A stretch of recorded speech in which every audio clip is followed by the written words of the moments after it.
आलसी पत्नी की मजेदार कहानी।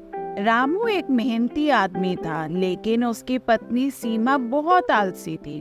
सीमा के आलसीपन के चर्चे पूरे गांव में मशहूर थे। रामू को हर रोज नए नए तरीके से सीमा के आलसीपन का सामना करना पड़ता था। एक दिन रामू ने सोचा कि उसे सीमा को थोड़ा सबक सिखाना चाहिए। उसने योजना बनाई और सीमा से कहा, सीमा, कल हमारे घर मेहमान आने वाले हैं, हमें सुबह सुबह घर की सफाई करनी होगी। सीमा ने गहरी सांस ली और कहा, अरे रामू, सफाई की क्या जरूरत है, वे तो हमारे दोस्त ही हैं, उन्हें क्या फर्क पड़ता है। रामू ने हंसते हुए कहा, ठीक है, लेकिन फिर खाना भी हमें ही बनाना होगा। सीमा ने थोड़ा सोचते हुए कहा, कोई बात नहीं, मैं तो वैसे भी खाना नहीं बनाती, तुम बना लेना, मैं तो सोने जा रही हूँ। अगली सुबह रामू ने सीमा को उठाया और कहा, सीमा, मेहमान आने वाले हैं, जल्दी उठो। सीमा ने आलस भरी आवाज में कहा, रामू, थोड़ा और सोने दो ना, मेहमान खुद ही खाना बना लेंगे।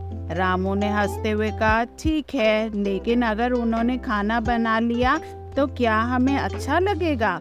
सीमा ने सोचा और कहा, नहीं, शायद नहीं, चलो ठीक है, मैं उठती हूँ।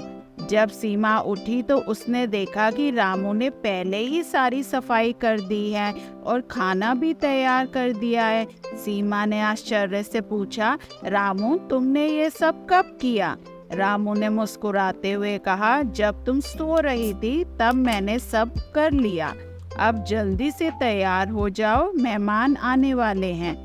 सीमा ने सोचा कि आज रामू ने उसके आलसीपन पर जीत हासिल कर ली है। उसने जल्दी से तैयार होकर मेहमानों का स्वागत किया। उस दिन के बाद सीमा ने सोचा कि आलस छोड़ना ही बेहतर है। वह धीरे धीरे काम में रुचि लेने लगी और रामू के साथ मिलकर घर का काम करने लगी। रामू ने देखा कि उसकी योजना सफल रही और सीमा अब पहले से ज्यादा सक्रिय हो गई थी। इस प्रकार रामू की चतुराई और मजाकिया तरीके से सीमा के आलसीपन को दूर करने की यह कहानी पूरे गांव में मशहूर हो गई और सब लोग हंसते हुए इस मजेदार घटना को याद करते रहे।